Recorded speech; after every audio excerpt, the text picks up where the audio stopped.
पिछले 1.5 महीने से बांग्लादेशी का मामला किरीट सुमैया की जानिब से उठाने के बाद हमने एक माइनॉरिटी डिफेंस कमेटी बनाई और मुसलसल उस मामले में जमहूरी तौर पर हम क्या कर सकते हैं वो कर रहे हैं और कानूनी तौर पर किस तरीके से मदद की जाए वो भी काम कर रहे हैं। ये जिम्मेदारी शहर ने हमको नहीं दी थी, उसके बाद भी हमें यह एहसास हुआ कि एक संगीन मसला है जिसमें आम शहरियान परेशान होंगे और कहीं ना कहीं दबाव बनाकर सरकार के ऊपर जो किया जा रहा है उसके असरात आप सब लोगों के सामने हैं और माइनॉरिटी डिफेंस कमेटी क्या कर रही है ये भी आपके सामने है। जिनको जिम्मेदारी दी गई थी हमारे शहर के एमएलए मुफ्ती मोहम्मद इस्माइल कासमी साहब, वो अपनी जिम्मेदारी से भागते रहे और अभी भी भाग ही रहे हैं। चुनकर आने के बाद उन्होंने कहा था कि एमएलए का पावर क्या होता है अब मैं बताऊंगा, मगर शहरियान देख रहे हैं कि एमएलए का पावर कमीशन लेने में, ठेकेदारी करने में, तोड़ीबाजी करने में, सिर्फ इसी मामले में एमएलए का पावर वो बता रहे हैं। जब लोगों की ज़रूरत, लोगों पर जुल्म और नाइंसाफ़ी हो रही है तो उसमें कुछ बोलने के बजाय, उस मामले में उसका हल निकालने के बजाय और ये बोला जा रहा है कि इससे ज़्यादा मुसीबत आने वाली है, तो एमएलए का पावर कहाँ गया? अगर ये एमएलए है, शहर ने इनको नुमाइंदा बनाया है, तो ये अपनी नुमाइंदगी क्यों नहीं निभा रहे हैं? आज पुलिस डिपार्टमेंट, मैं साफ बोलता हूँ, पुलिस डिपार्टमेंट छावनी पुलिस स्टेशन में जिन लोगों को बुला रही है उनके ऊपर जुल्म कर रही है। 10-10 घंटा औरतों से पूछताछ की जा रही है जिसकी वजह से उनकी तबीयत बिगड़ जा रही है।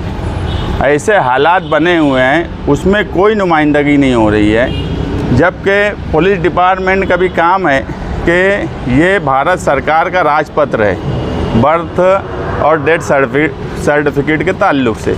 इसमें क्लियर लिखा हुआ है 11 नंबर पर कि अगर कोई भी गलती होती है तो क्रिमिनल प्रोसेस जो है वो अथॉरिटी, अगर वो तहसील के पास है या मजिस्ट्रेट के पास है या कलेक्टर के पास है, तो उनके ऊपर कार्रवाई होंगी। कहीं पर भी इस राजपत्र में ये नहीं लिखा है कि अरीज़ादार के ऊपर कार्रवाई होंगी, मगर उसके बाद भी अरीज़ेदार के ऊपर कार्रवाई प्रेशर में की जा रही है।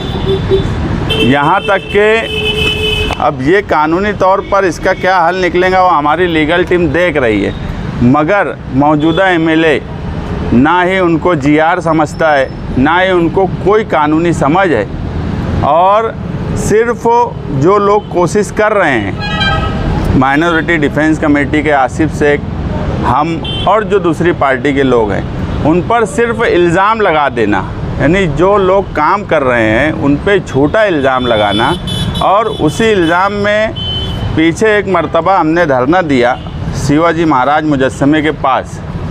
वो धरना इसलिए भी बहुत ज़रूरी था कि एक यूनिट जो बच्चों का और महिलाओं का था वो नदी के उस पार जाने वाला था और वो यूनिट ना जाए, इसलिए हमने 21 नवंबर को धरना दिया। उसी धरने के दौरान जो डॉक्टर एल चौहान, उन्होंने उसी वक्त लेटर दिया कि यूनिट जो ट्रांसफ़र करने की बात है वो नहीं किया जा रहा है, वो यहीं रहेगा। वो एक कामयाब धरना था जिसकी वजह से नदी के उस पार जाने वाला यूनिट वो सिविल हॉस्पिटल में बरकरार रह गया और उस पर हमारे ऊपर, यहाँ रिजवान सर भी है, मैं भी है और भी कई लोगों के ऊपर केस भी हुआ। यानी अवामी काम काज करने के लिए हम केस भी झेलते हैं, अवामी काम काज भी करते हैं। और मालेगांव के मौजूदा एमएलए जो इल्ज़ाम लगाए कि वहाँ फ़िरका परस्त अनासिर भी आए थे, ये इल्ज़ाम कि उनको 25,000 रुपया देकर बुलाया गया, ये बिल्कुल बेबुनियाद इल्ज़ाम है। और मैं उनको कल नोटिस देने वाला हूँ कि 8 दिन के अंदर या तो वो माफ़ी मांगे या फिर वो सबूत के साथ बताएं कि उनके पास क्या सबूत है। असम्बली इलेक्शन के बाद हमने एक बात बोली थी कि अब हम सियासत करने का तरीका बदल लेंगे और ये वही तरीका है कि अब अगर वो कोई भी झूठ, किसी के ऊपर भी कोई भी इल्ज़ाम जिसका कोई सर पैर नहीं होता, अगर वो लगाएंगे या उनके हवारी मवारी लगाएंगे तो अब उनको कानूनी तौर पे भी जवाब देना पड़ेगा और अवामी तौर पे भी उनको जवाब देना पड़ेगा।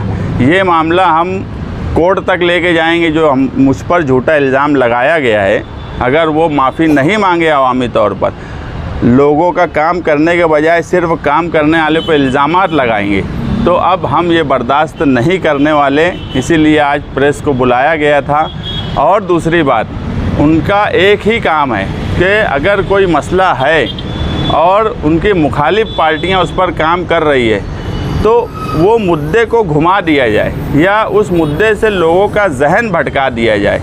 ये हिकमत लगाने के लिए वो इस तरह की हरकत करते हैं। काम कुछ नहीं करना, जो कर रहे हैं वो मुद्दे से हटा देना। आज बांग्लादेशी वाला सवाल मालेगांव शहर में आप देखेंगे, हम जब से यहाँ बैठ रहे हैं कल से मुसलसल लोग आ रहे हैं नोटिस लेकर, लोग डरे हुए हैं। हम कहीं ना कहीं उनकी हिम्मत बांध रहे हैं। कल जब उन्होंने अपनी मीटिंग बुलाई, उस मीटिंग में वो क्या करेंगे इस मामले में एक बात नहीं उन्होंने बताई।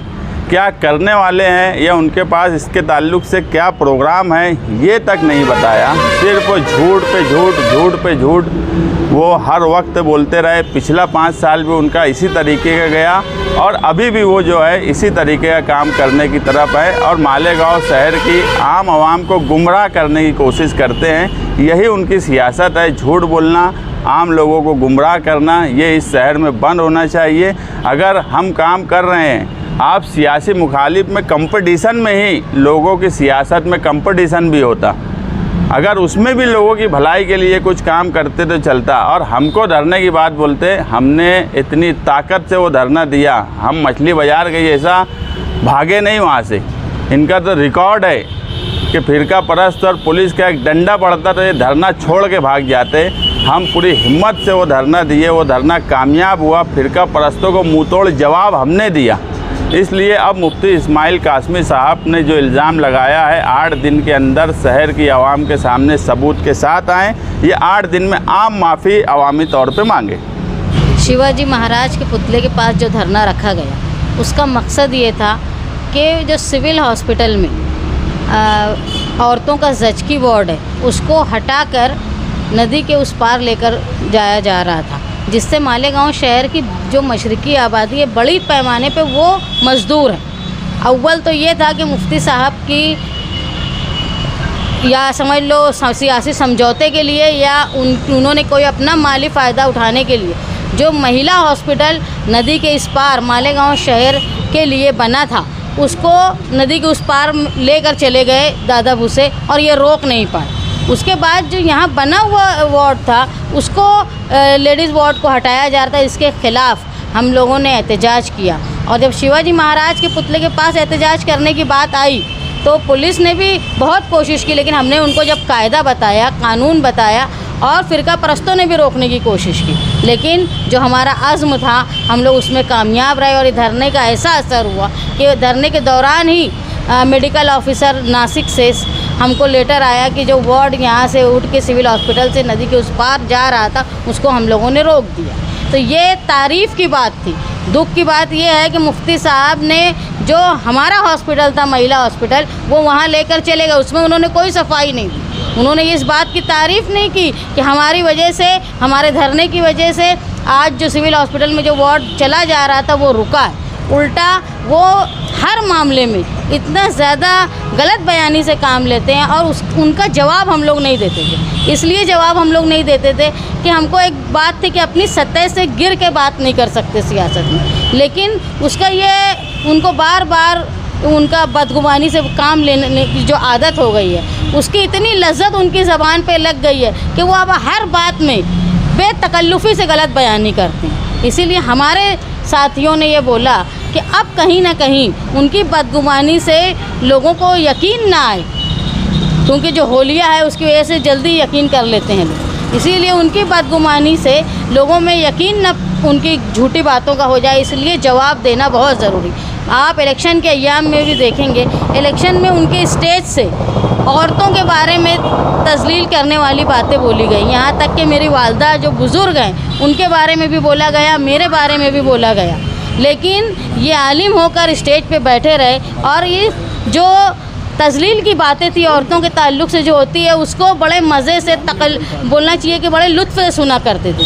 ये एक काम नहीं था, ये किसी एक इंसान का काम नहीं था, लेकिन इन्होंने रोका नहीं बल्कि पुरलुत्फ़ होते रहे।